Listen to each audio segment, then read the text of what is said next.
Basically review लेके आया हूँ उसके स्पेसिफिकेशन के, उनके प्राइस की। उन तीनों फ़ोनों में से कौन सा जो फ़ोन है आपके लिए सूटेबल रहने वाला है। हालांकि ये जो फ़ोन है तीनों के तीनों 30,000 के आसपास ही आते हैं, पर इनकी अगर प्राइस की बात करता हूँ या लॉन्च की अगर बात करता हूँ, काफ़ी ज़्यादा अच्छे हैं, नियर बाय में रहने वाले हैं। तीनों फ़ोन अलग अलग ब्रांड से सिलेक्ट किए, हो सकता है इसलिए आपको ब्रांड सेलेक्ट करने में भी ईजिली हो जाए। सो टाइम वेस्ट ना करते हुए डायरेक्टली चलते वीडियो पर, चलते बेसिकली लैपटॉप की तरफ। सो यहाँ पे आ गया लैपटॉप। सो बेसिकली एक बार स्क्रीन की तरफ चलेंगे और यहाँ पे देखेंगे कि कौन कौन से जो बेसिकली सबसे पहले जो रिव्यू करेंगे Realme 11 Pro Plus 5G। इसके बाद जो हम बात करेंगे टेक्नो फैंटम X2, एक लाजवाब फ़ोन रहने वाला है। इसके बाद तीसरा but not least Samsung Galaxy S21 FE 5G। Basically जो गैलेक्सी S21 FE जो सीरीज़ है वो काफ़ी ज़्यादा फेमस सीरीज़ रही है, क्योंकि इसमें ऐसे ऐसे फीचर्स हमें देखने को मिलते हैं जो कि हमें 30,000 के फ़ोन में बजट में हालांकि देखने को नहीं मिलते। सो अब ये चीज़ कंपेयर करेंगे, अगर 30,000 का आपका बजट है तो इन तीनों में से कौन सा फ़ोन आपके लिए रहने वाला है, क्योंकि सारे फ़ोन में अलग अलग फीचर्स आपको मिलते हैं, पर आपके लिए कौन सा सूटेबल रहने वाला है, तीनों में कौन सा बेस्ट है उसकी तरफ एक बार चलते हैं। सो सबसे पहले अगर हम बात करूँ, सो सबसे पहले एक बार लुक की बात कर लेते हैं। सो यहाँ पे जैसे कि अगर आप इसका लुक देखेंगे तो इतना मैट फिनिशिंग और लाजवाब इसका लुक देखने को मिलता है हमें तीनों फ़ोन का, कि इसकी कोई टक्कर ही नहीं है अगर हम बात करो इस प्राइस रेंज में, राइट। Realme में देख सकते हो कुछ इस तरह का हमें बेसिकली लुक देखने को मिलता है, नो डाउट। टेक्नो की बात करूँ, टेक्नो एक अलग ही अपना लुक लेके आता है, जो कि अगर हम बात करते हो, एक बार जो भी बंदा आपके हाथों में फ़ोन देखेगा वो एक बार नोटिस जरूर करेगा कि हाँ भी बंदे ने कोई फ़ोन लिया हुआ है। इसके बाद जो सीरीज़ आती है वो 21 FE की सीरीज़ आती है, नो डाउट ऑलमोस्ट काफ़ी ज़्यादा पॉपुलर और काफ़ी ज़्यादा ट्रस्टेड सीरीज़ ये है। हालांकि अगर इसकी बात करूँ अब ये डिसकंटिन्यू कर दी गई है, अब इसके अपकमिंग जो मॉडल्स है वो नहीं आएंगे, पर अभी जो प्रेजेंट में हमें दिए गए उस पर बात करते हैं। तीनों की अगर हम बात करूँ प्राइस रेंज ऑलमोस्ट सेम रहने वाली है। सो एक बार इसके रिव्यू पे चलते हैं कि क्या क्या हमें देखने को बेसिकली इनमें मिलने वाला है।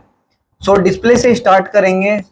सैमसंग में हमें 6.4 इंचज़ की डिस्प्ले मिलती है, वहीं अगर टेक्नो की बात करता हूँ 6.8 इंचज़ की, रियलमी में 6.7 की। अगर बिग की बात करता हूँ सबसे बड़ी जो आपकी टेक्नो फैंटम की रहने वाली है, सबसे छोटी की बात करूँ सो आपकी सैमसंग की रहने वाली है। डिस्प्ले की अगर हम बात करता हूँ ऑलमोस्ट अगर हम बात करूँ सो इसमें डायरेक्टली क्लियर कट रियलमी जीतता है, नो डाउट। स्क्रीन रेशो की अगर हम बात करूँ टेक्नो फैंटम जीतता है, नो डाउट, क्योंकि इसमें 93.3% जो कि आपके लेस बेजल्स हैं कंपैरिजन टू अदर्स। अगर सैमसंग में बात करता हूँ 85.3।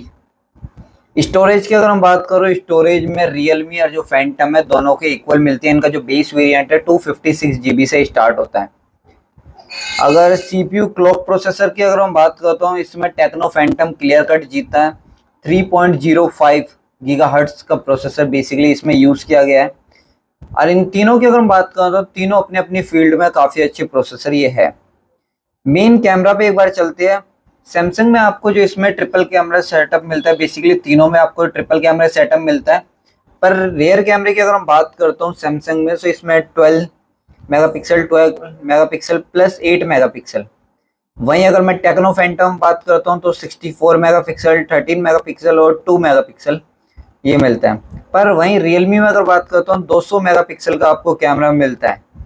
और इसकी अगर हम बात करूँ आज के टाइम पे आपको पता है कि 200 मेगापिक्सल अपने आप में ही एक काफ़ी ज़्यादा जो रिटेंशन गेन करने के लिए, अटेंशन गेन करने के लिए एक अच्छा काफ़ी ज़्यादा तीर साबित होता है।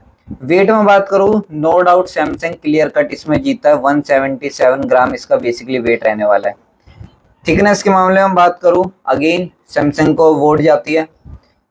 पर बैटरी के मामले में जब बात आती है सो यहाँ पे कुछ खेल पलटा हुआ नज़र आता है। यहाँ पे आपको सैमसंग में 4500 mAh की बैटरी, टेक्नो फैंटम में 5160 यानी 5160 mAh की बैटरी, और यहीं पे रियलमी में 5000 mAh की बैटरी मिलती है। यानी तीनों में आपको अच्छी खासी बैटरी मिलने वाली है, नो डाउट। अब कुछ स्पेशल फीचर्स के बारे में बात कर लेते हैं, यूनिक फीचर्स के बारे में बात कर लेते हैं। जो FM रेडियो है जो कि अभी भी काफ़ी ज़्यादा सुना जाता है, वो सिर्फ आपको सैमसंग में देखने को मिलता है। वाटरलेस, अगर वाटर रेसिस्टेंस की बात करता हूँ, IP68 रेटिंग के साथ सिंगल इकलौता फ़ोन सैमसंग का आता है। यहीं पे अगर वायरलेस चार्जिंग की बात करूँ तो अगेन सैमसंग को ये फीचर्स आता है। रिवर्स चार्जिंग भी सैमसंग ये अपने फ़ोन में देता है, इन दोनों में से किसी में नहीं मिलती। कंट्री ओरिजिन की बात करो, ओबियसली नो डाउट इंडिया से रहने वाली है। सिम की अगर बात करो ऑलमोस्ट सारे सेम रहने वाले हैं। प्राइसिंग अगर रिलीज डेट की बात करूं, हालांकि इससे कोई फ़र्क पड़ता नहीं है कि अपने अपने फील्ड में ये टॉप के फ़ोन्स हैं, पर इन तीनों में अगर हम बात करूं सो भी उनकी कंपैरिजन हो रही है। सो एक बार इन्हें हटा देते हैं। अब इसके बाद एक बार बॉडी रेशो पे जाते हैं, ग्लास टाइप पे जाते हैं, राइट। फीचर्स पे भी चलते हैं। इंटेलिजेंस, आइस कंफर्ट और सील्ड आपको मिलती है बेसिकली अगर यहाँ पे देखेंगे, और स्मूथ स्क्रोलिंग मिलती है। अभी मैं इसी फ़ोन से रिकॉर्डिंग कर रहा हूँ, सैमसंग गैलेक्सी F21 FE से। पर्सनली मैं खुद कह सकता हूँ काफ़ी ज़्यादा स्मूथ और काफ़ी ज़्यादा अच्छा फ़ोन है। इसके अलावा अगर हम बात करता हूँ ब्राइटनेस की, इसके बारे में हम आगे बात करेंगे। इसमें आपको बेसिकली अगर मैं ब्राइटनेस की बात करता हूँ रियलमी में 950 की आपको निट्स ब्राइटनेस बेसिकली इसमें मिलती है, जो कि एक डिसेंट मानी जाती है। ज़्यादा हाई भी नहीं, ज़्यादा कम भी नहीं, इसको बोलेंगे एक डिसेंट मानी जाती है।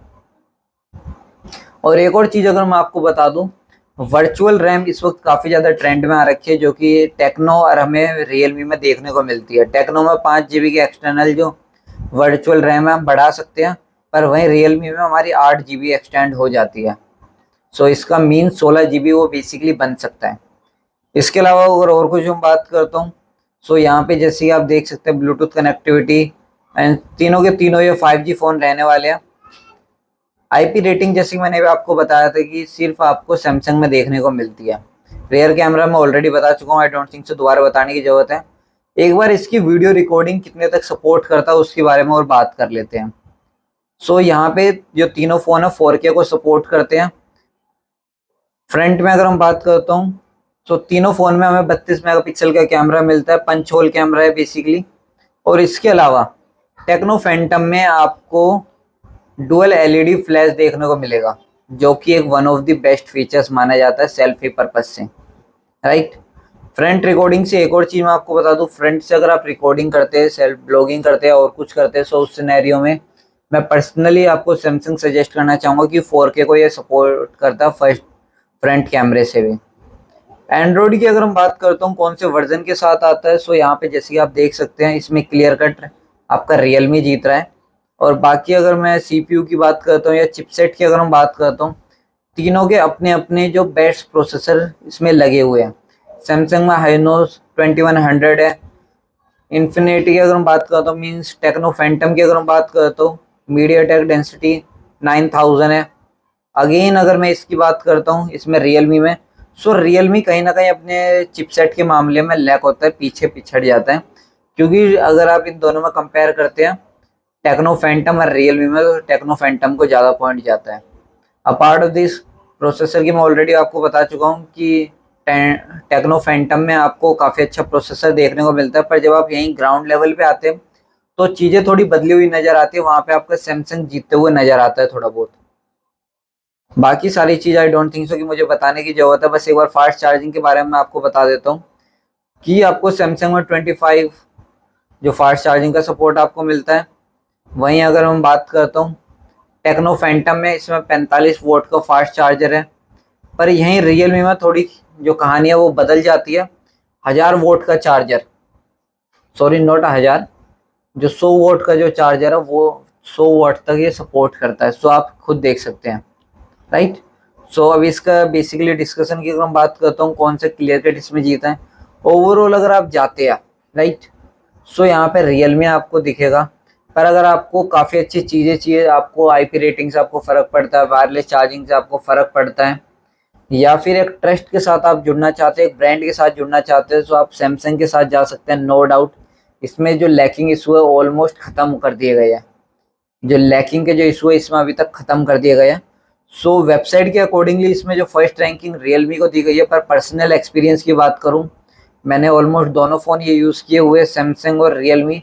इसमें सैमसंग गैलेक्सी को मैं पर्सनली प्रेफरेंस देता हूँ।